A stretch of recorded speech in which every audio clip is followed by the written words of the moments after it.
Hi there, and welcome to The Next Right Thing, the podcast where we explore life's toughest transitions and the choices that shape our paths. I am your host, Kelly Price, and each week I am going to sit down with an inspiring guest who's faced some of life's curveballs and found a way forward by doing the next right thing.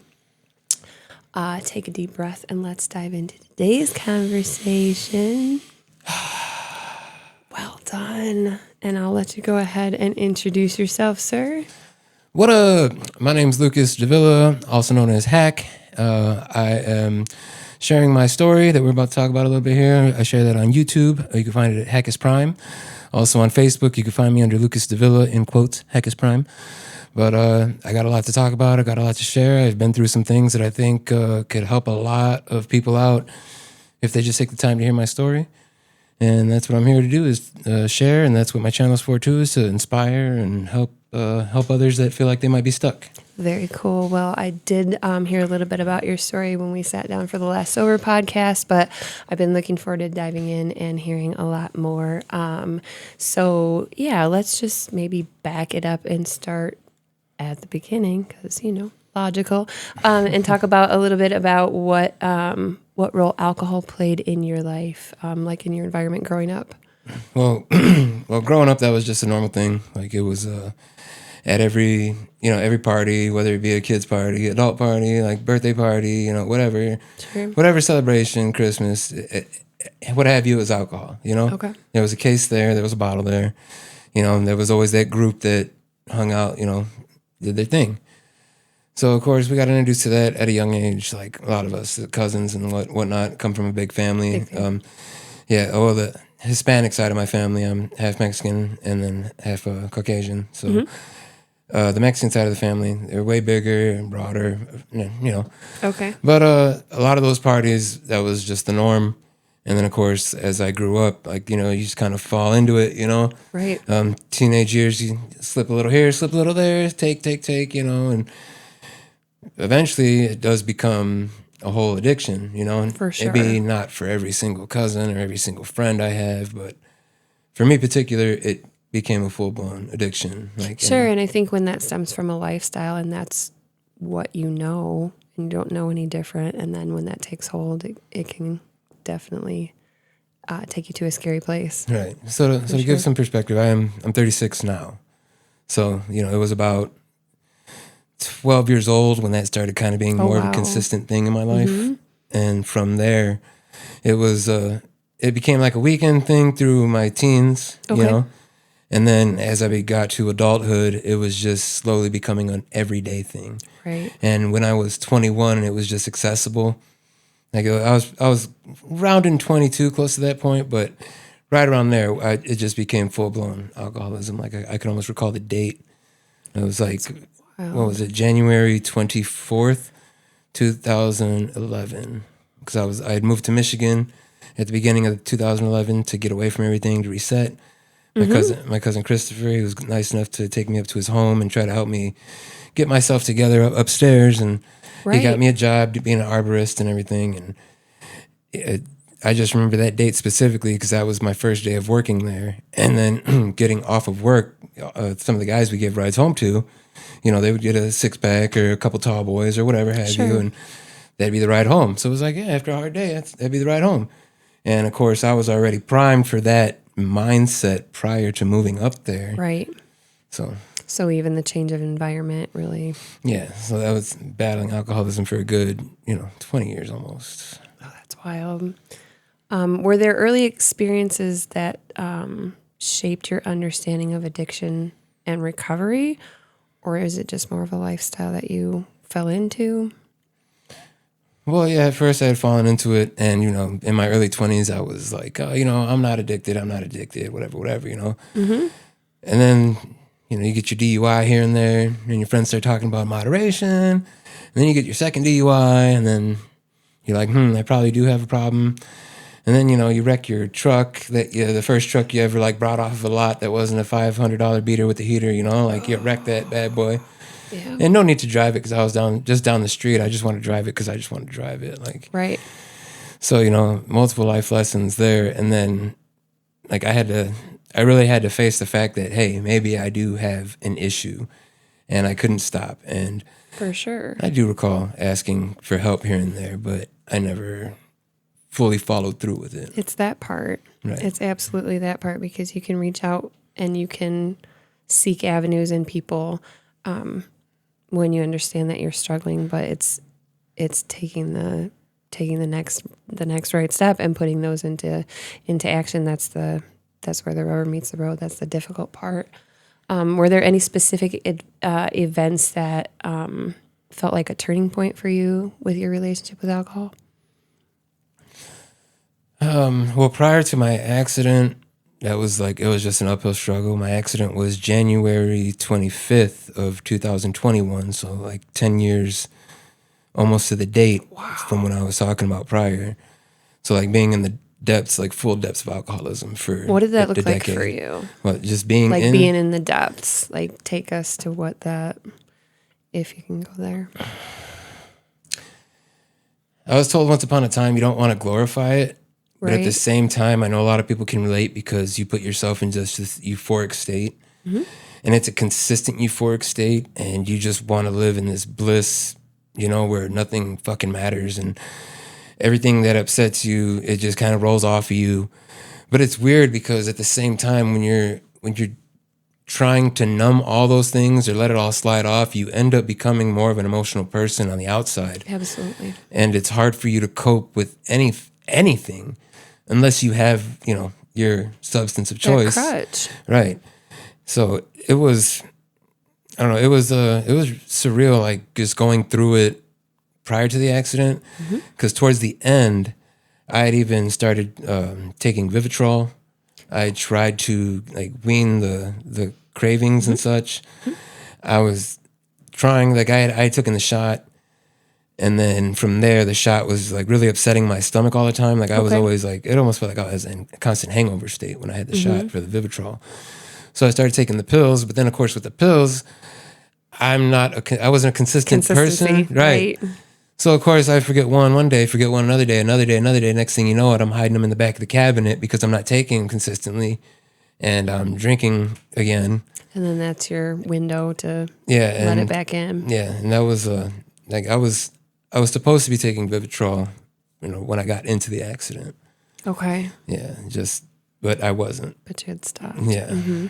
So you mentioned a little bit just trying to numb out from feelings or experiences. Do you want to talk about a little bit about what the self-medicating part of it was for you? Like, was it a coping thing on top of the euphoric feeling that you were? Well, yeah, I did, but I was like ignorant to it though. Okay. I was ignorant to my own, why I was coping, what I was coping for. Like all I knew is just I was angry. I was just angry all the time. I've been angry since I was a child, like just this visceral anger. Like I'm always having, when people talk about having those two wolves, in your head, you got to feed the good one or the bad one's going to take over. Well, like the bad one's always there. Just bah, bah, bah, bah, bah, bah, bah, bah, bah, bah, bah, bah, bah, bah. So I would try to calm that down, try to calm the hate down, try to calm down the overreactions of just everything. Just, I don't know. I didn't have a really good, I don't know. Some would say I had a decent childhood, but on the other hand, it's like when I look back onto it, it's like a lot of things that I experienced, I should not have experienced. Okay. And a lot of that did have a lot to do with alcohol and, not just by me, Right. but through others on the outside, like my environment, things like that. It wasn't just like, hey, we're going to a party and then that was it. There was a lot of, it's alcohol, man. People do unpredictable things. Absolutely. So I've seen a lot of really fucked up things growing up. Like I remember being I call it online. Like I guess when your conscience clicks on, when you start just remembering consistently. Right. Like I remember I have memories from 2 years old, 3 years old, but then it gets really like prominent around 4 years old. And then from 4 to like on, it's just, I never knew what it was like to switch from childhood to adulthood because I was always in survival mode.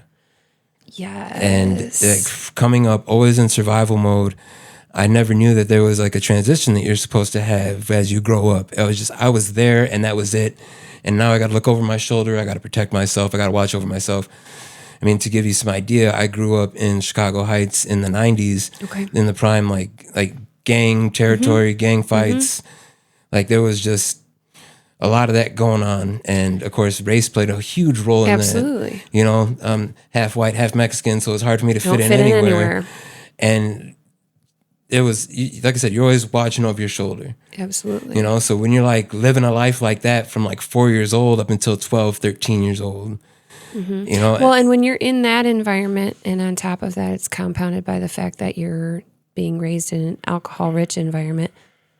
The environment that you live in, the town where you live in, is unpredictable and maybe unsafe. And then the household environment is also unpredictable and unsafe, and that puts you in that fight or flight mode all the time. Like you said, looking over your shoulder and walking on eggshells, and the anxiety, and I'm sure for you, the anger. The home life as a child, it wasn't bad. Like it wasn't like too outlandish. My mom worked a lot. She worked double jobs. Sure. So she was always trying to make up, you know, and I spent a lot of time alone. But because I spent a lot of time alone, I was able to be like mischievous and go out and figure things out. I mean, I spent a lot of time by myself in the attic with my toys and such, but there was also a lot of times I was out on the streets doing things and getting involved with people who probably shouldn't be getting involved with, you know, and all at the age of 8, 9, 10. Like I couldn't imagine my children now having any slight resemblance of the upbringing that I had, you know? Right. Which is crazy to kind of think about. But when you're left to your own devices like that, you're curious and you find what's around and kind of explore, and maybe. And then, like I was saying, by the time I'm 12, like, I'm not saying I'm mature, but I got this big sense of like, hey, I've been online for almost a decade now. Like, then you start drinking here and there. You're like, oh, this is fun, this is cool. And like I said prior, you start weekends here and there, and then that doesn't do it anymore. Right. Because you're like, oh, okay, we can do this a couple times a week. And I can still get up and function and do things that I'm supposed to do. So it's. I mean, I even remember being in high school, you know, having it in the Gatorade bottles, like drinking vodka, rum, whatever have you, being shit-faced walking through the halls, like. You know, and in hindsight, it's like, how did none of the teachers know? Like, how do you not smell that? Or they did and turn the other way. Right, turn the other cheek. Like, you know, it makes you wonder, but. Absolutely. So take us to the accident that you mentioned. You said that was 10 years after you moved to Michigan that Yeah, that was like, place? That was the day, it was 10 years after what I call like my being in the depths of alcoholism. So, what was it? I think January 18th is the last day that I remember of 2021. Okay. I had a week's worth of memory, like just Control Alt Delete prior to the accident. So from the 18th to the 25th, I don't remember anything. The 18th I remember specifically because that was my cousin who I grew up with. He was in the hospital with a brain injury, and they didn't know if he was going to make it. He was in there for like a week. Wow. But he had got released, like it was on a Sunday he got released, and that Monday I had to go get a certain paper from the hospital to get to his mother. And so I remember that. That was like one of my last memories. And then, the accident happened. I was coming back from Illinois, and I was upset. I was upset about something, but I do know that I was 3 sheets in the wind. It was it was a normal day at first, and then I got upset, and I thought the best thing to do would be to go find a bottle of 100 proof whiskey. The solution. Oh. Yeah, a whole fifth is what they found because I rolled over. I was coming back from Illinois, and I was headed to Indiana where I live. I rolled an F-250 Super Duty, is 4-door, 8-foot bed. I rolled that 300 feet into a field. If you know how big that thing is, it's like a fucking tank. So I had to be going pretty fast. And then in the police report, it says that I walked 50 feet from the accident, and then I collapsed face down in the snow. So when I fell down in the snow, that's when my femur fully broke in half. Oh. And the cop, I guess, found me. It couldn't have been too long because he's still seeing the lights on the vehicle. So it couldn't have been too long. The battery wasn't dead yet. So he got me, taken care of, got the ambulance there, whoever needed to be there to get me going. It was kind of they had the blizzard warnings that night, so they couldn't fly me to Chicago. So they had to transfer me down to Kankakee by ambulance. Yes. So yeah, they had to stuff me full of packing because all my innards had been ripped from their linings, and I broke my femur. Yeah, let me think. Femur, hip, shattered my pelvis. It was 5 vertebrae, 13 ribs. I still have a broken collarbone, and I still have a separated shoulder. I had double collapsed lung, which eventually became double pneumonia. I had renal failure, so I had to go through dialysis like multiple times to get my kidneys working again, and my whole digestive system had started shutting down. And then I know I also had 3 heart failures during that time. I was in the coma, and I was in the coma for like approximately a month. I don't remember the exact date that I woke up, but I know it was somewhere around like the 26th, 27th, somewhere around Was there. it medically induced so that they could take care of all those other things, or just your body shutting down? Well, it was, I think at first it was just my body shutting down, but after they had kind of stabilized me, they had to keep me in that medically induced coma because my body was just so jacked up. It's insane that you got out of the truck and walked That's my thought. in that condition. Yeah, that's what they said. They found it. That's how he found my body, because he seen the truck and he followed my foot prints to my body. Wow. Yeah, so it was pretty intense to be told that, because I didn't know that for like 6 months or so. Like I didn't know the whole story. I didn't, even when I woke up. Like when I woke up, I was completely quadriplegic. Like I couldn't move my hands, couldn't move my legs. That's terrifying. I had the tracheotomy, so I had to breathe through the tube, so I couldn't speak. So like, just being in that, and then of course the muscular atrophy that had set in, aside from all the broken bones, like I just was completely a dead fish. A wreck. Like, yeah. Wow. Yeah. So I guess even the first time I came conscious and started coming to, like they didn't even know for sure if I was conscious or if I was just going through like another hallucination or something. Right. Right. So yeah, that was a pretty intense experience. I do partially remember like coming back, like even the dream that I got pulled out of. I remember, or even as like, I think of it as almost like an alternate reality. Oh, for like, sure. That I got pulled out of, because there was a couple Well, if times. you were in that state for a month, there's stuff still going on. Yeah, I was definitely places. I had experiences. That whole month, like I probably got a month's worth of stories. Like, it's like I don't know. I couldn't even begin to describe it. That's a whole nother. No doubt. I could give you a whole episode on just the experiences I went through in this coma. In that state. Yeah. So then, waking up out of that, were you aware when you first woke up, just of the state of your body? Like, were you conscious of the fact that you couldn't move? Like, walk us through with that. No, I wasn't. I was in the unknown. I didn't know how bad it was. I didn't know how messed up I was. Like when I finally knew that I was conscious, like in this reality, in this realm of existence, I was like, all right, I'm gonna get up. I'm gonna go through them doors. I'm gonna go down that hall. I thought I knew like what hospital I was at. Sure. I kind of thought I was. I thought I was all there, but I wasn't all there because I'd been checked out for so long. Right. So even when I woke up, I thought that things were nowhere near as bad. But after they had kind of explained to me, hey, you cannot move right now. Like you physically cannot move. I'm like, what happened? I couldn't ask. They had to tell me. Sure. You were in an accident. And after that, I kind of had to sit with that for like a day or two before I could communicate or even be told that I was the only one in the accident. Because at that point, too. Yeah, at that point, I had 4 kids, and it was like my woman. I was like, did I hit somebody? Like for almost a day or two, I was going crazy because I couldn't figure out if I was the only one in the accident. And you couldn't communicate to ask. Right, and I couldn't ask anybody. That weighs so heavy. Yeah, that was that. I remember, I'll never forget that distress in my mind, and being just with that. And couldn't move, couldn't do anything. It's just and I think that's part of from my own experience. That's one of the terrifying things about waking up from a blackout is, what did I do, say, get into last night? So let's compound that by a month of being out of it, and then being told you're in this state and not having any recollection. Yeah, That's horrifying. Yeah, but luckily, by whatever grace there was, Amen to that. I was the only one involved in the accident. I was the only one who got hurt.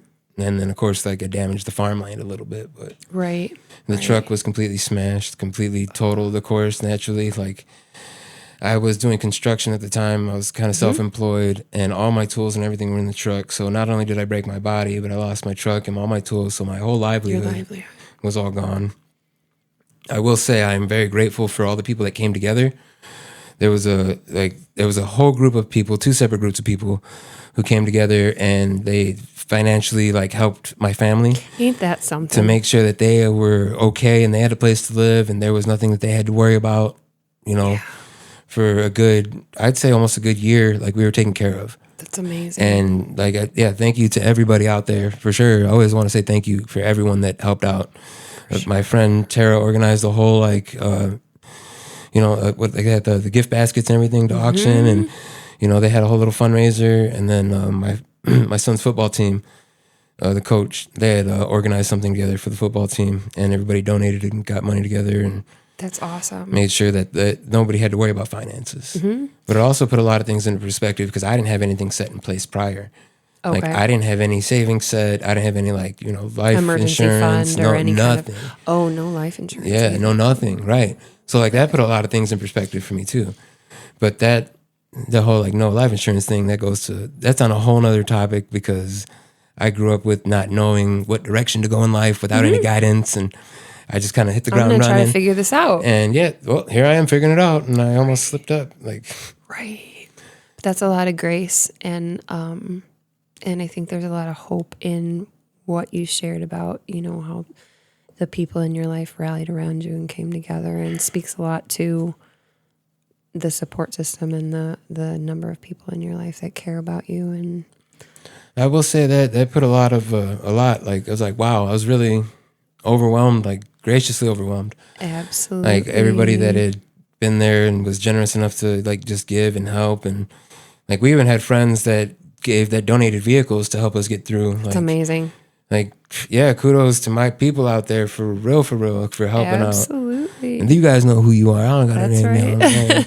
Yeah, but it was a blessing. Like, that's inspiring. It really is. It was just, and that was because of the networking prior, Yeah. I mean, even though I was a full-blown alcoholic, I wasn't a degenerate. Right. I wasn't a savage. Right. I wasn't just out there being a prick. But I think that also speaks to the fact that a person that's struggling with addiction is not defined by that. That is not who you are at your core. Right. And you do have those people that then step up and support you and love and care about you, because you built relationships, and obviously clearly now here sharing your story, to give hope to other people is who you are at your core. And so I'm glad that you can see that, and that those people could see that even at the time, even in the midst of, maybe your sickest. But let's talk a little bit about how you got put back together, because it's crazy to hear. You said that was in 2021? Yeah, 2021. So 4 years ago. Yeah, just a little over 4 years. That's wild to hear. Side note, before we leave that little realm of the conversation, sure. I did just find out, because I always find out little pieces of my story, like, as I'm going through and talking to others. There was a friend of mine that I went to high school with. She was on the dispatch, and she heard the call, because she was a dispatcher out in Illinois at the time. And she was like, I guess she had called another friend of ours, and she was like, oh my God, it's Lucas, oh my God. And my friend's like, what are you talking about? And like, Lucas is in this accident, and so that was like surreal to hear, even 4 years later, because I just found out like a month ago. So it was surreal to hear that, like, somebody I went to high school with. That's how that community found out. Right? Was via the exactly. system. That's how that part of the circle found out. So it was kind of crazy, because I mean, she even got a hold of me, but she never told me that she like heard on dispatch. She was just like, hey, I know the officer that found you. Okay. And like, I'd always wanted to give him a call and like say thank you, but that's a rough call to. It is. That's a rough call to make, and I still want to. Absolutely, I still want to, but it's a rough call to like even think about. Like, hey, you remember that guy you found in the snow? Mm-hmm. I had my own issue, my own run-in with the law when I was drinking, and I definitely went back to the police station and to thank them for just thank you for saving me from myself. Right. Because it could have gone sideways in so many different ways. So I understand that feeling. Thankful to him and that whole responding team and all the hospital, the nurses, the doctors that put this bad boy back together, you know, since we're getting on the topic of putting him back together. For sure. And I think a lot of times we beat ourselves up and we're like, I did this to myself. And then all of these people had to jump in but it's what they're there for. Man, no, kudos to them, man. They were there, like y'all hooked it up. Y'all did a damn good job. Thanks. A+ around the board. 5 stars recommended. No doubt. Right. Okay. So what did that path forward look like from waking up and being completely unable to communicate, unable to move? Like, well, I've said it to several people, and so I don't know if y'all are going to believe me or not, but I instantly knew the physical aspect of it wasn't going to be a thing. Okay. Like I really had complete, like just, I just knew it was going to happen. The physical aspect, we're going to get over it. We're alive. We're awake. That ain't the issue. The biggest issue I was going to face was my mind, my mentality, the way that I used to think. Like, how am I going to think now that I am not, you know, inducing myself with alcohol every fucking 2 hours. Like, sure. And even going through at the hospital, because I was at the hospital for like 3 months, you know. Wow. Well, and I was technically supposed to be under hospitalization for like 6 months. Okay. But I wanted to come home. And my woman was nice enough to be like, hey, we'll set you up. You can come home. I'll help, whatever. So kudos to her for having that bravery on her. We'll touch a little bit more when we get there. But I remember like when the physical therapy finally started, I had transferred because I was in Kankakee, or like by Kankakee. I was in Champaign, Illinois. Okay. At the Carl Care Trauma Center. So I was there, and then they eventually transferred me to Hammond, Indiana. Okay. Because that's where, you know, my insurance and everything is in Indiana. Right. So they transferred me over there, in I can't remember what it was, St. Mary's, I think. And they demolished it. But anyway, when I was there, I was doing physical therapy, and you know, we had started off I started off with the paper clip or clothespins, those old school clothespins. Yeah. Like I had started off with those, trying to open them up with each finger. I started off with like the half pound. It was a half pound. It wasn't even a full pound. A half pound weight. So like little things like that. I had to start doing little upper body movements. I had to learn how to eat again because of the tracheotomy. I had to learn how to eat, and then of course all the muscular atrophy. Just, you know, I had to learn how to use my jaw. I had to learn how to use my arms, like how to use my fingers, like all the way from the beginning. So yeah, it literally started from ground one. Like if you were an infant and you remembered, and you were consciously aware being taught everything that you had to be taught, yeah, that's what it was. That's you know, bananas. And I mean to the point where like, yeah, obviously I did have to have somebody come in and clean me up because I soiled myself. Yeah. You know.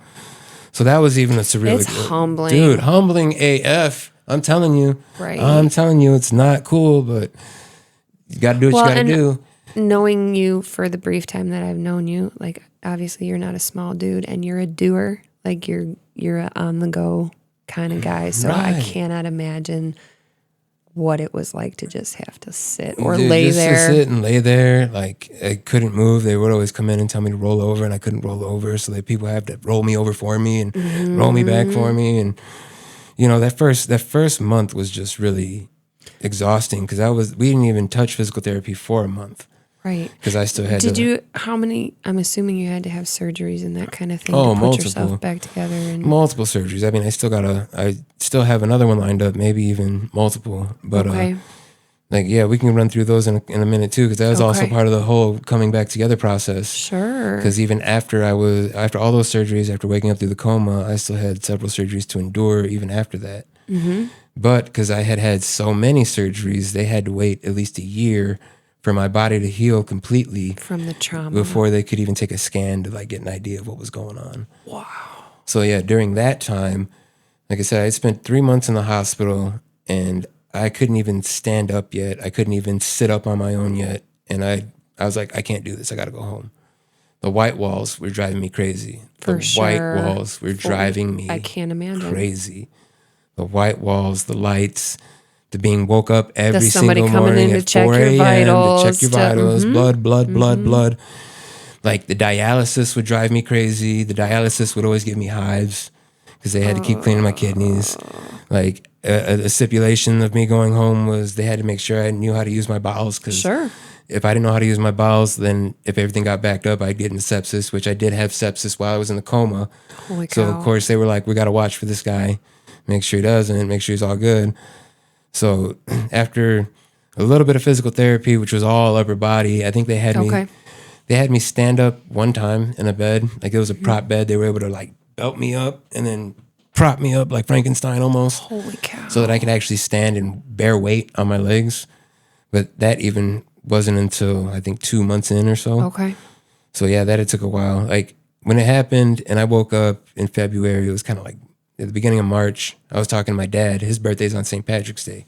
Okay. And it was the beginning of March, and I was like, I'm going to walk by your birthday, Dad. And he laughed his ass off, and I said, what are you laughing at, old man? You know, but like, if you were there, I had to talk like this because I had the tracheotomy. So I was like, what are you laughing at, old man? He's like, dude, you ain't. He's like, okay, we'll see, son, for sure. No, I wasn't walking anytime soon. I didn't. No. I wasn't walking. I think it was until July of that year. But I wasn't. 6 months. I wasn't walking though. Like I would like stand and 6 months scoot around a little bit with the walker. Yeah, I think it was in May when I took my first, like when I stood up the first time with just the walker. So from there, stand up, sit down, stand up, sit down. We had to start working on that. But prior to that, I had to learn how to use a slide board because I was in a wheelchair. Okay. And then once again, after I figured out how to sit up by myself, because I had to learn how to do that, after I learned how to sit up or grit the strength or whatever have you, I had to learn how to use a slide board to get into the wheelchair. So like scuttle right along on the slide board and all that. I was getting pushed around in the wheelchair. My friends had come and built a ramp for me right out front. And when did you actually go home? Oh, when was it? I have the date somewhere. It was May 18th or something like that. Wow. May 21st. No, I think it was May 21st or 24th. So 4 months in the hospital. Yeah, it was 3 because it was at the end of January. So okay. Yeah, it was at the end of May because they had the benefit for me. It was like May 16th or something like that. I had just missed the benefit. Like I was trying to get home to get, but I wasn't passing my test because everything was still getting together. But yeah, I got there. Your friends built a ramp for you. They built a ramp for me to get on out, and my old lady, she's only like 5'7", 5'8", like tiny little thing, right? Tiny little thing, and she was pushing me up and wheeling me around, and so kudos to her for always helping me out, and just being a damn good support system for sure. Like kudos to her to the max. Absolutely. Yeah. So from there, I had to have home therapy a lot. A lot of home therapy. Dude was the one who helped me learn how to use a slide board, how to get in and out of the shower with the slide board. Like he had to help teach me how to wash myself because I couldn't, like in those situations, you don't know how to function. You don't know how to use and bear weight and be able to do those things without holding on to balance yourself. I was always a big dude, but I went into the accident at 400 pounds. And then I woke up from the coma at 240 pounds. Whoa. But I lost all my muscle and I kept a majority of the fat that I still had. Okay. Yeah. So that wasn't in my favor at all. Right. No. So I'm still trying to figure out how to move with all this excessive weight still. And no muscle tone. And no muscle at all to help move it. So that's of course where all the physical therapy came in. Mm-hmm. So yeah, I had the home nurse, I had the physical therapist that would come. And after I had graduated from home therapy, I was able to use the slide board more efficiently, the wheelchair more efficiently. That's when I started going to outside therapy, where they had actual equipment and such. Right. So they were able to help me stand up and able to help me use the parallel bars and to be able to start walking. Using the little machine that you see where it's just 1, 2, 1, 2, 1, like that little thing. Yeah, I'll never forget just starting at the smallest steps and the 1 pound weights. And just, hey, I just need you to sit up and sit down, sit up and sit down. Like, that's the exercise for today. Like, and that in itself was just so taxing. Right. Right. And mentally, I can't imagine what. Yeah. Tell us about where that put you mentally, emotionally. Like I said, mentally with the physical aspect, it wasn't as overwhelming or enduring as you would think it would be. But I think that's just because prior to the accident, I was always known for my strength, for my resilience. Like I was the guy who would just be headstrong with the brute force. Like you call me the CoLoSSuS. Like, I would do some strongman training, Okay, even absolutely. like that's kind of the idea of where I was. That's the strength that I had, like overhead pressing 200 pounds type stuff. And you said your mentality was when you woke up, like the physical's not going to be an issue. I'm going to do this. I think the determination makes a huge alive, difference. And that's all I needed to know is that I was alive. Yes. That's all I needed to know. Yes. And then, of course, things like little victories. My dude told me when he was in the hospital, he was like, little victories, man. When you get that 1 pound weight 5 times, be happy because you're going to have 10 next time. Like, right. So little victories like that. And like this. And recognizing that even small progress is progress. So I knew everything about that was going to be cool. And I liked the way that it kind of double played for me because I was like nonchalant about it. Mm-hmm. And I record a lot of what I do. Okay. I was able to see the consistency. So then being able to see that consistency like double played on my mentality because something that I struggled with for a long time was self-discipline. Mm-hmm. So I would beat myself up for not having self-discipline. But because I recorded everything like that I've been going through, I'm like, holy shit, look at that discipline. Oh, I did do it. Look at that discipline. Like there's nothing else to say other than you had the consistency and the discipline to do it. That's right. So that really started getting the mental aspect of things like all together. And then I started being more self-aware. Okay. At that point in physical therapy, I think that's what it was. I started becoming more mentally aware because there were certain things that would aggravate me. And like the things that I used to do when I would get angry, I could not do, whether it be lift weights, whether it be go play video games, whether it be anything. I'm not just talking about alcohol. Anything I wanted to do that was just something to alleviate coping. My stress, I could not physically do. So now I have to sit with So this. now I have to really mentally cope with every single thing going on. Are you really strong enough for this now? Like, that's a tough place to land. So yeah, the physical aspect was fine. It's the mental part when you hit those walls and there's nothing you can physically do about it but sit there and stew in it. How do you construct that? Well, something I found along the way was there's no more bad days. I try my damnedest to not call it a bad day. There's only character building days. I get myself in the mental corner. How am I going to get myself out the most efficient way possible and gain the most that I can out of that? That's an amazing perspective. So it was all like, but it didn't happen overnight. No, for sure. It did not happen overnight. The mental journey has been as long as the physical journey. And that's like one of my little spiels on my YouTube or my social media. It's the journey of broken to broken. It's a journey of physical and mental reformatting because it was the mentality that got me fucked up in the first place. That's right. So even though I got physically broken, I was mentally broken prior to that. So now I'm on the path of rebuilding myself physically and mentally. And that's amazing. Kind of like why I want to share, because if you start really getting the story and you read the story in the description, it wasn't just some guy working out today. It's a full-on transformation. It's a full-on, reformatting. Yes. So you said when you woke up in the hospital, you knew the drinking, something had switched in your head about that. Talk to us a little bit about that. That was the second thing that came to mind after I got the peace of mind that I was the only one in the accident. Almost instantaneously after I had that moment of bliss, I had this weight I had noticed was off my shoulders, this feeling, this burden, this heaviness on my chest, this like cloud over my mind, this dragging sensation. I was free from it. There were no more chains. There was no more anything holding me down. It's like, here's a fresh slate. But it was once again, what are you going to do with that fresh slate? I love that was your perspective because I think so many people in your position would have just felt defeated. I can't imagine. That's what I've been told a lot. And I couldn't see, I can never have that perspective.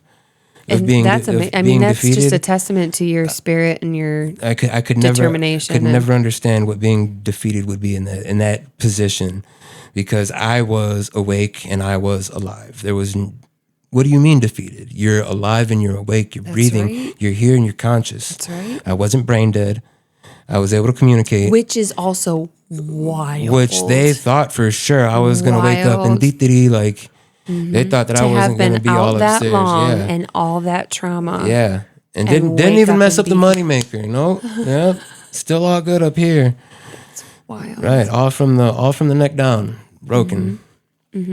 So working on physical therapy and those mental challenges, and then what was your process of working towards recovery and sobriety then in the midst of all of that? Well, like I said, that feeling of that burden just being lifted, that stayed with me for a good year or so. Like that stayed with me for a long time. Like, I mean, even talking about it now, I can still feel that freedom. But so that pull for that pull for it is gone. It was gone. That's amazing. It was wild because for a while there, I would have like I don't know if it was hallucinations or something, but it was like right before I woke up, there was a couple times where I was like tested up here and wherever I was, and I would have these thoughts and these dreams about it, and like in one of them I couldn't reach it, even though I wanted to reach it, and another one I had to just walk past it, and like it was like a slow process of me gradually letting go of it. So even in your unconscious mind, you were already working on that. And like I said, it was something that I had wanted to get away from for so long. Absolutely. I found a message back in like 2010 when I wrote like 10 different friends like, hey, I think I got a problem with alcohol. Don't drink with me no more, guys. And then like nobody responded to it. But, you know, we were all a bunch of 21-year-olds. Right, but you knew it at the core of who you are. It was weird. It was weird to have that little moment of realization, right? But then I was just like, whatever. Well, when you know, but it's not as easy for some of us to just put it down. No, it's not. It takes what it takes, and what it took for you is for it wasn't everything to they say implode. Hospitalization, institution, or death, and I got lucky. I got lucky, he said. I got lucky. I pushed all three buttons. Incredible perspective. I mean, what else do you say in that situation? I mean, it's been a hard road still. Because, I mean, even after, you know, insurance will only cover so much physical therapy. 100%. So then after that was like, hey, you're kind of SOL from here on out. Figure it out. Yep. I was lucky enough to have seen one of my homies from way back in the day, one of the guys we used to get tore up from the floor up with, seeing him at the flea market. So yeah, shout out to him. I call him the therapist in my videos. Okay. Yeah. So you see him, that's my homie. He was like, yo, you want to go to the gym? And I said, I got a YMCA membership. Don't fuck around. So he started picking me up in his Blazer with me in my wheelchair and my walker. Oh my and gosh. He was like, all right, come on. If you're serious, I'm serious too. And like, you know, he had wanted to be getting into better shape and get physically stronger himself. So he's like, if you're for real, I'm for real. I'll keep you going. So there's nothing like having that person. Dude, that's again, that network of people I've had. Yes. So he would come through and he'd pick me up. But that's a different level of commitment to take you with the wheelchair or with the walker. That's amazing. It really was. That's amazing. Well, I mean, granted, he does a lot for his mother now. Okay. His mother's going through some things, so he takes care of his mother. So he was like fully prepared to be like, yeah, it ain't no thing. Throw that wheelchair back there. Like, this is what we do. So yeah, he started taking me up there every other couple days, you know. And at first it was the elevator all the time. Obviously, I couldn't walk up the stairs. It was only bikes because I couldn't get on the elliptical or anything. I was still working on my balance. Sure. A lot of the machines at the YMCA, they had the slide out chair, so it was easy for me to transition from the wheelchair to the machines and then slide on in, and do whatever leg workout, arm workout, whatever have you. So because they had accommodated handicap so much at the YMCA, I was able to start doing a lot more physical therapy. You know, I had a lot of good basis of that. And I did a lot of physical activity before. Like I had worked out, like I said, strongman stuff. Absolutely. So I had a good idea of working out under my belt, how that was supposed to be, what I got to do. So from there, the physical therapy, I started going to the gym regularly. Had that foundation. And then and we just kept it going from there. And from there, it just became, you know, you graduate from the wheelchair to the walker, and then from the walker, you graduate to the stairs. And at the YMCA, there's a whole like thing of bubbles that are by that. So stairs every time you see entryway. my videos, you hear bubbles. Hey. Yeah, bubbles equal stairs only.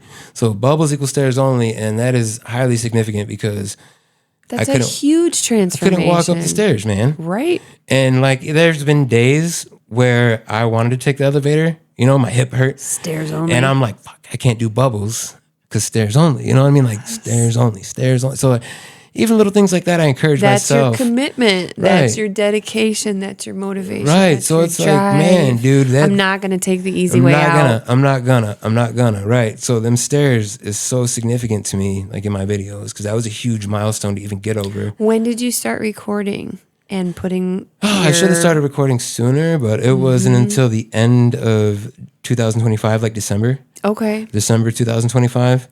If you go back to my channel and you see one of those very first videos that I've ever made, it was my first like jog, my first run, like the first time that I was able to move faster than a walk. It was in December, and I was scared to run because I didn't know if I was going to break something, hurt something, like set myself back in some way, shape, or form.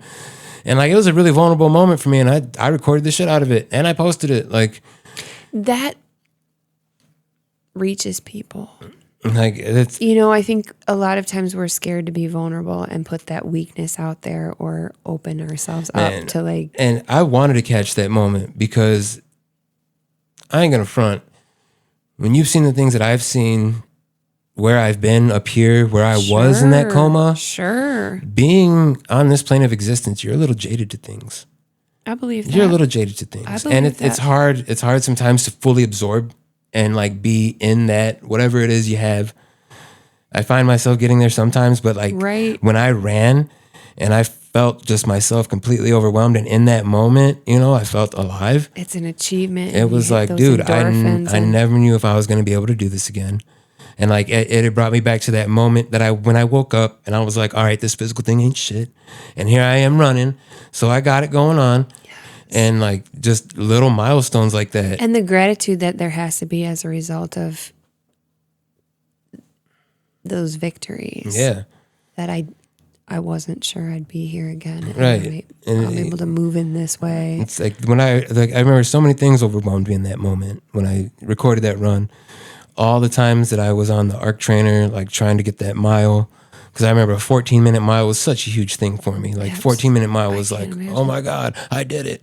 You know, so then you're like a 12-minute mile. Okay, we got this. And now it's like I could do a mile on the ARC trainer in like 7 minutes. Let's push it. Whoa. So it's like, dude, I'm pushing it. I'm pushing it hard, and I'm making things happen. And it's all from just those little victories, you know? And like I said, recording those little victories, and you need something to reflect back on. You look back at that consistency. Yeah. You know, even in those moments of self-doubt when you're like, man, I don't know, I'm not doing shit. Like, oh, wow, I really came from like nothing all over again. Absolutely. Rebuilt yourself completely, like you said, mentally and physically. Right. Another big, huge help was at the YMCA, they used to have the water wheelchair. So they would go into the water with the water wheelchair because they would have the, you know, the easy incline out. Yes. So I was able to get out there and then stand, and, you know, that also helped me learn how to walk again. Like being in the water. Shout out to that facility. Dude, shout out to the YMCA, yeah. Absolutely. Yeah, for sure. Yeah, I mean, that, as much as that has helped me, I think it'd be cool one day if I could like somehow give back to the community in some way, shape, or form. Like, even if it is just this story. Like the way that the YMCA has helped me continue my transformation, my reformatting has just been amazing. So if you could get plugged in and serve somewhere to help somebody else, I just talking us through what you've been through, and even seeing you here, like just watching you earlier when you were pedaling your feet, imitating that machine that you had to do. But the fact that you can sit in that chair and lift your legs up and move your feet in that way, like that's miraculous. Yeah, it's because I still got I have a titanium hip. It's a titanium anchor on my hip. I have a titanium reconstructed pelvis, and I have a full titanium femur. Whoa. Yeah. Like the Bionic Man? Kinda. Yeah, I think it was like 2.5 million or something like that. That's amazing. And that was like only to like 2022. Okay. So yeah, but was it in 2000? Yeah, in 2022. Speaking of, they had to put my colon back in place because after everything was finally like settled, they had seen I had several hernias. Okay. You know, from everything. I had the colon they put back in place in October 2022. I recorded that I recorded like, going through it and coming out of Sure. it, working out after it, working out with it. I had a whole blood bladder that I had to like, let out every so often. And then it was January 2024, they put my my abdominal hernia back together. My abdominal was completely like ripped open from the cut when they stuffed me full of packing. Right. I had developed a hernia called diastasis recti, where your abdominal wall just completely busts through itself. You got several layers. The bottom layer was just completely. It looked like Comes on out. It looked like a watermelon on my upper abdomen only. So I was dealing with that for about 2 years because it had gradually started getting bigger and bigger. As And I that would work affects out. everything, your ability to sit up, your ability to go from sitting to standing. Like you don't recognize until I had that's to tore learn up. how to not use my core at all.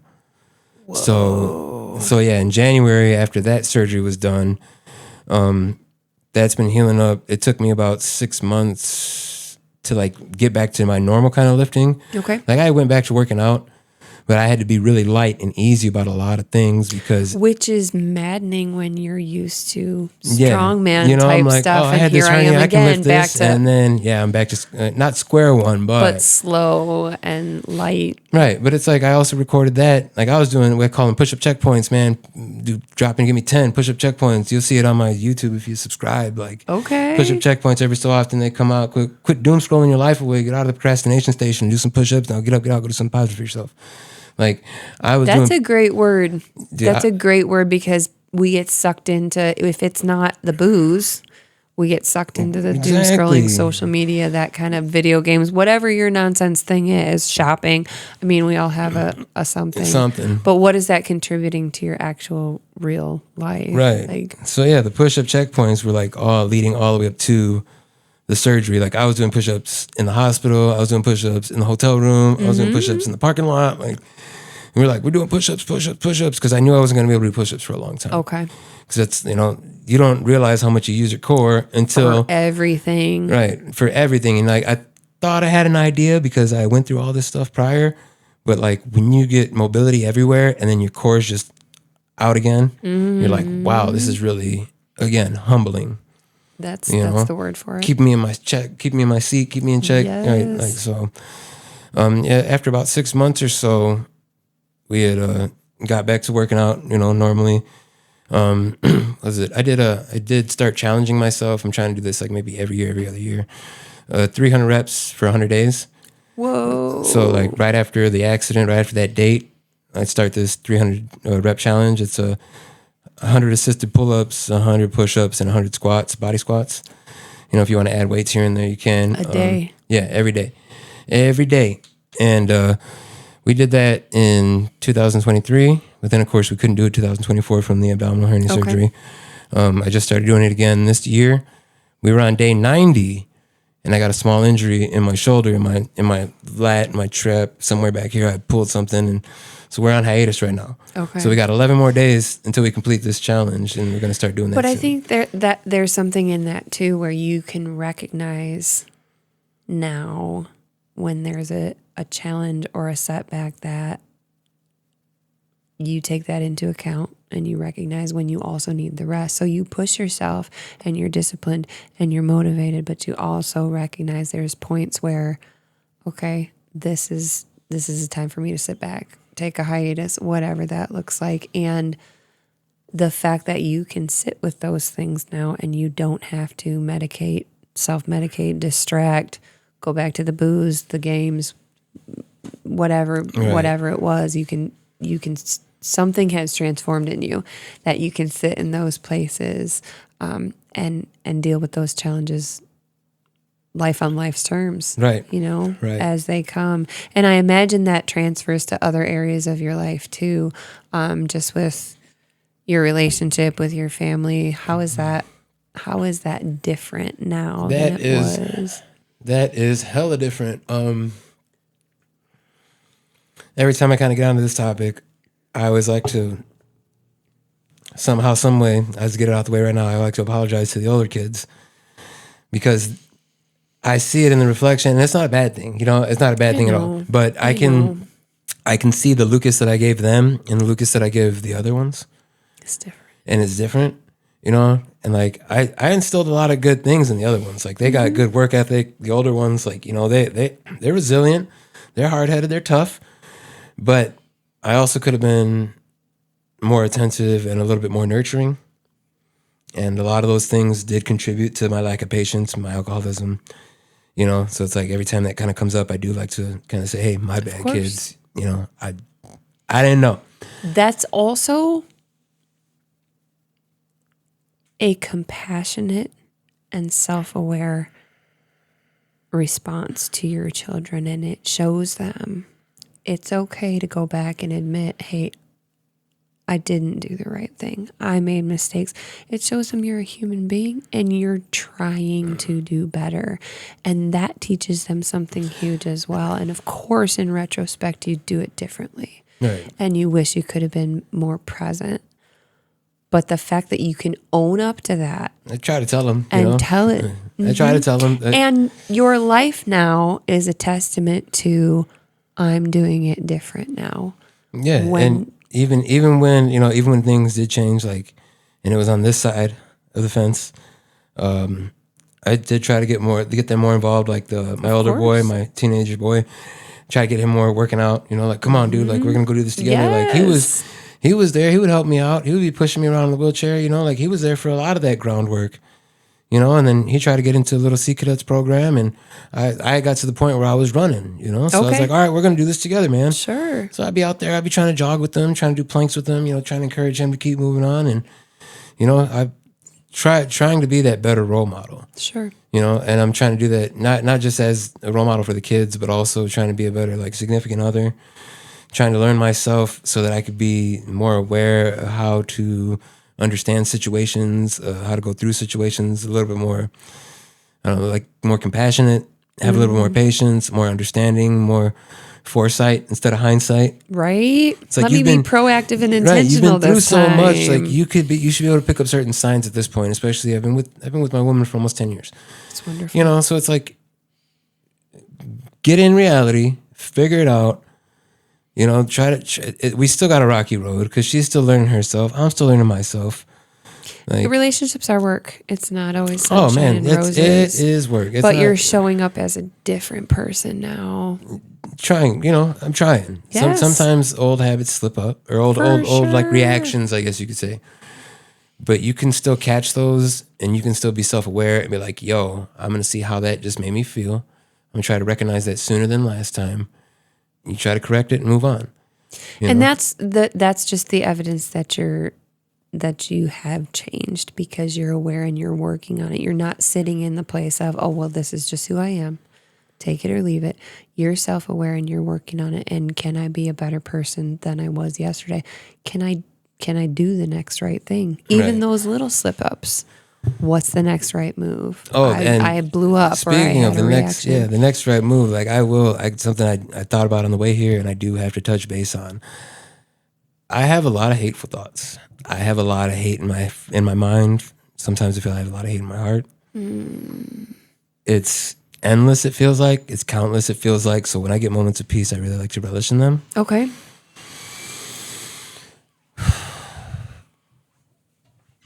I like to share a lot of positivity, but I also really feel like it's important that everybody does understand how much I combat that feeling, that thought, like I've heard a lot of people say over the times that the ones that smile the most, they're the ones that are battling the biggest demons. And yes. I used to always think like, oh, whatever. But kind of where I am now in life, I noticed that I still do have a lot of tormenting thoughts, or just a lot of things from the past, a lot of things that I've been through prior to the accident, a lot of things that I go through now after the accident has not been all sunshine and rainbows. No. And I still feel a lot of that visceral, just that almost instinctual, like how I said, I've been online for so long, that survival mode, that animal. That anger that you talked about when you were so young. That's still a very overwhelming feeling for me. So I don't want anybody to get misconstrued that, because I always am, get up, get out, go do something positive for yourself. That doesn't mean I don't feel this and I don't battle this and I don't combat this. Battle it. And that's the difference now. I do my damnedest to battle it. Yes. I do my damnedest to battle that. And I have a better understanding of it now. I I almost in a sense love it, because without it, it wouldn't have given me certain Motivation. mindsets, resilience, certain ways of thinking that have gotten me through. It is kind And of again, that goes back to what you were saying about no bad days. It's a challenge. it's always a challenge. It's a challenge. That mindset, that struggling with that darkness is a challenge. I know that that's something that I've had for a very long time, and I can't exactly just throw it out the window. And, sure. But I live with it. And you're working on it. And I move through it. I understand how it flows. I use it to more of my benefit now. Okay. Journaling has helped out a lot. That's an amazing practice. Being able to write things down, like not only my daily journal, but I also have what they call a rage journal, where I do write very hateful and aggressive and angry thoughts. But you're getting it out of your head. I'm getting it out. And then once again, I record it, I date it, so that I can analyze myself and I can see and understand how I went through it, what I was going through, how long did it take, and did I make it through the best way that I could? Once again, character building. So discipline. Now, what you talked about earlier, when you're in your head and telling yourself, well, I'm not doing anything, I'm not getting anywhere. It's discipline of being able to look back at that journal, even. And say, even just to... I sat down and you got to reflect, right? Yes. Reflecting has helped out a lot, definitely. And you can't reflect unless you record a lot. Right. Even if it's just for yourself, you know? You don't ever have to, especially the rage journal, I do kind of similar things with depressive thoughts and that. Nobody needs to read that. Right. That is, right. That's me. That's my own. Mine. That's me working out my stuff. Absolutely. Mm-hmm. And that's discipline right there. I'm blown away by hearing, kind of where you started and where you were in the thick of it and what happened to you physically meant that. That's an incredible story and an incredible transformation. And I think that's a good transition to talk about some of these things that you brought with us. Maybe your shirt. Keys, what's that all about? Transformers, man. More than meets the eye. Well, that's right. Well, of course, it was something from way back in my childhood. After a little more self-analysis, I think it's because it's one of the few things I remembered significantly from my childhood. Being that kid in the attic, playing with his toys. There was a couple of toys that I specifically remember I always had. I had my Optimus Prime, I had my Megatron, I had my Grimlock, my dinosaur bots, Transformers were... That was a positive point. Yeah. From when you were extremely significant. I still have a couple of my childhood toys here and there. And of course, you had your Batmans and your Ninja Turtles. But Transformers was your thing. Yeah, that was the thing. Of course, during alcoholism, you stray off from your hobbies and the things that you love and enjoy. Yes. And you become less of yourself. Right. And, here and there, I would pick one up, between the ages of 18 and 24, pick one up here and there. But then when I got with my woman now, it was about 2 years into our relationship. I asked her, I was like, what would you think if I started collecting Transformers? Mm-hmm. And she was like, go for it. So she encouraged it. That's awesome that she'll support you. Yeah. In something that's, it's a simple thing that makes you happy. I started off with 8 Transformers, and they were all just from miscellaneously through the years. Okay. And I gathered them all together, dusted them off. And from there, I was like, man, I want another one. Mm-hmm. And I started picking up one here, one there. Where do you go to look for them? At first, it used to be Walmart and Target and things like that. But recently, their distribution has gotten... Ever since, the whole COVID thing. Right. The distribution has just been asinine. Well, and stores aren't stocked with physical products everything's online. It's and then, different. Of course, everything online can just get sold out with a quickness because people can order up to 6, 7 of them with their profile. Okay. Then scalpers like to make 3, 4, 5 profiles so they can buy 16, 18, 20 and figures. Turn around and sell them for... And then, it's a whole thing I learned about. It's a racket. After getting into it. But okay. But actually, this thing right here... I got the case itself from a good friend of mine. He gave it to me because he had his childhood toys in there. Okay. He's like, I see you're collecting Transformers. Bam. So this box right here, I would always have hanging around with all kinds of Transformers. Let me see here. I love the little sticker on top that says evil inside. Evil inside. Decepticons all day, as you can see. But I mean, these are duplicates of ones I have at home. So I can play with them while I'm out and about, and how many times the kids have been like, oh, let me see those, so then you get to show kids Transformers, and who knows, you're inspiring the next generation of Transformer lovers. And who knows where that story goes, right? Right.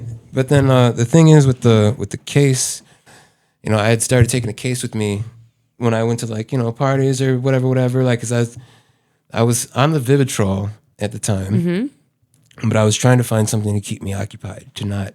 Oh, like a fidget to keep your mind and your hands busy. So that's kind of like where it started at. All right. And they would come on job sites with me. They would go to parties with me. And I always had one in my truck. There was always one with me at all times. Okay. So I developed my passion again for Transformers and collecting. But then when I had gotten the accident, I actually had a Transformer with me. I should have busted it out. Hold on. This guy.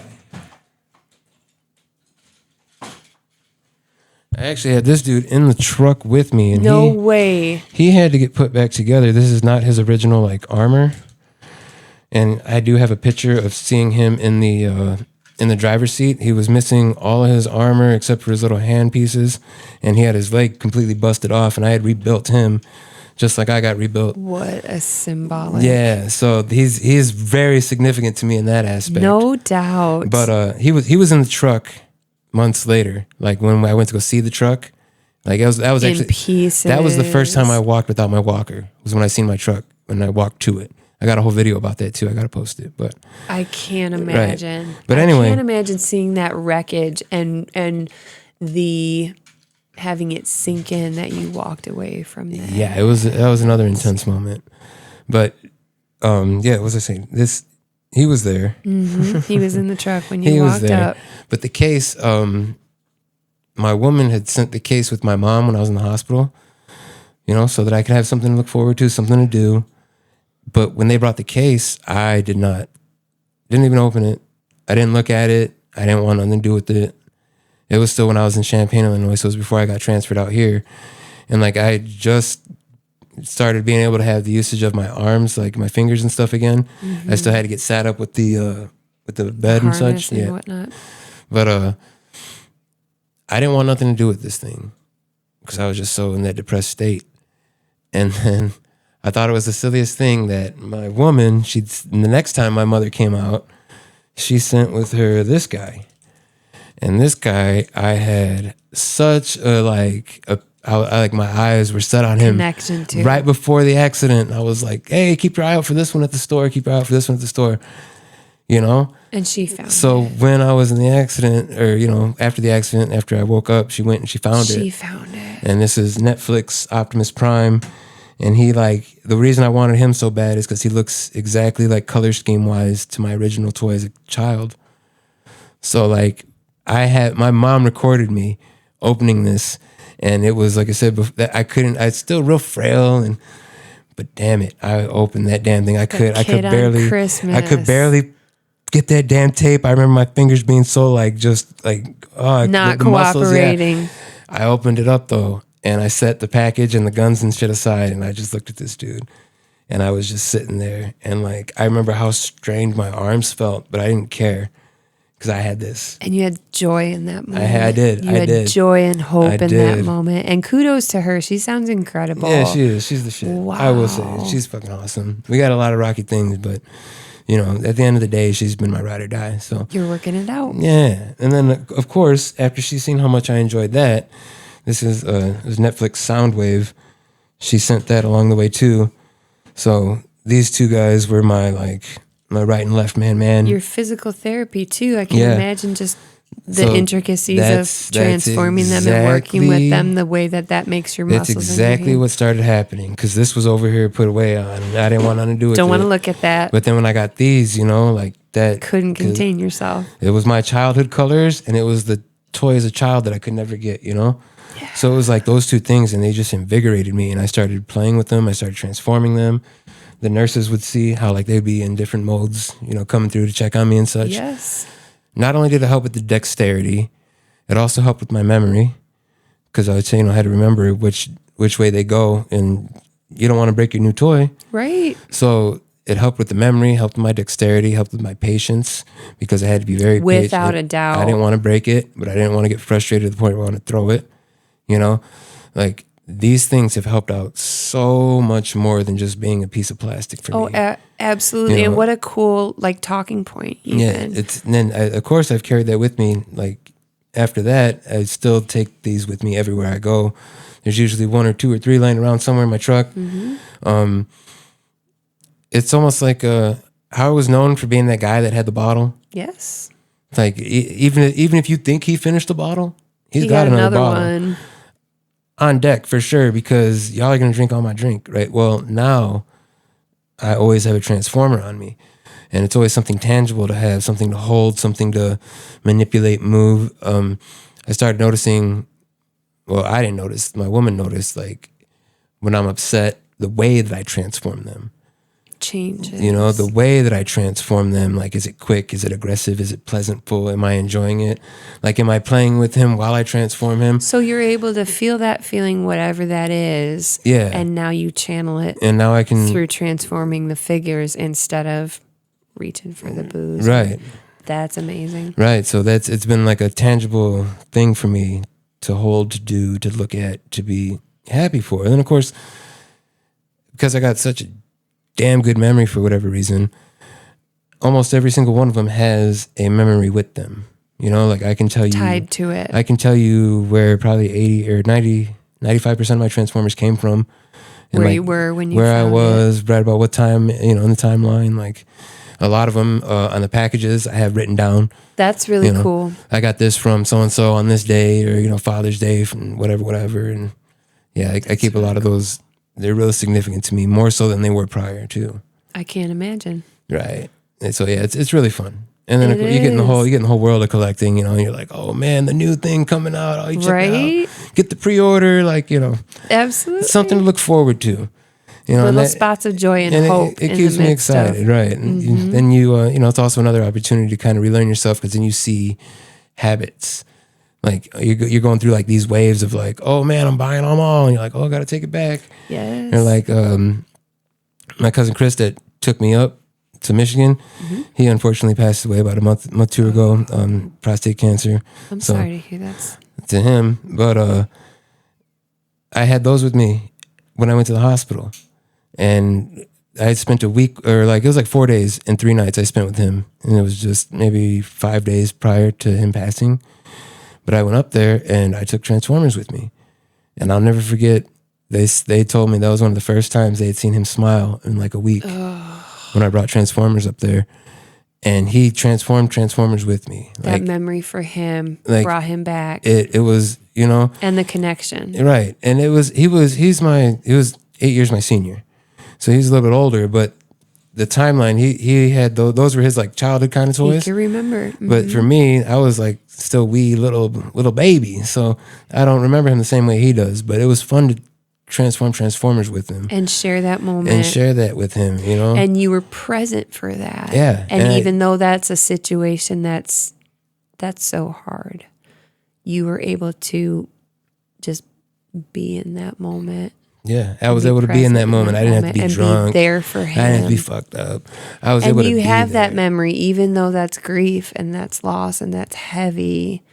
You have that memory, and you were fully present in that moment and lived that moment. And so yeah, just to see him interact and then have that, you know, just that's what made a memory for me and him. You know, so he smiled. Right, and he smiled. You brought him some joy. Right. So it's like, how could I not love them? You know, how could I not love my Transformers? They've helped me spread so much joy. And you've been able to hold on to some childlikeness. And when you say you're a different parent for those younger kids, you're showing up like that. Right. And me and my little girl, my little 4-year-old, like I got this one right here. He turns into like a whole little city mode, like a little base. Oh. So then you can, you know, drive other cars up and down them, like a ramp and stuff, or helicopters on the helipad. And she gets into that with you. She likes to play with that because she likes to get the little ambulances and be the little nurse, doctor Transformers. Sure. And, you know, she does her thing, and it's another way for me to connect. Like my older boy, well, both the boys actually, got the 8-year-old and the 15-year-old. They both have Transformers of their own because, you know, hey, it's Dad, a thing I like you guys that Transformer. Share. You know, can you hook me up with that one? For sure, bro. Yes. So like, it's something that's also helped me connect, interact. And you're showing up different now in all their lives, in the older ones too. And in all their lives, it has transformed your family. Yes, it was. And a new baby on the way. Yeah. Hey, all things to look forward to. Yes, absolutely. Well, I appreciate you coming and sitting down and sharing your story with us. And what, again, is your YouTube so that people can go to that and find more of your journey and follow you there? Yes. On YouTube, HaCKuS Prime, HACKUS PRIME. On Facebook, you can also find it under the same name, or Lucas Davila. That's my government name. But yeah, come check me out. Follow the journey of Broken to Broken, the journey of mental and physical reformatting. Hopefully I can inspire you to do something for yourself that you didn't know that you could do. Because I didn't know that I'd be able to do this. And if I can make it to an amateur strongman competition, I will have achieved a small part of my childhood dream. That's the next right thing. Right. Awesome. Thanks for coming in and sharing with us, Lucas. Absolutely. Later, y'all. Catch you next time.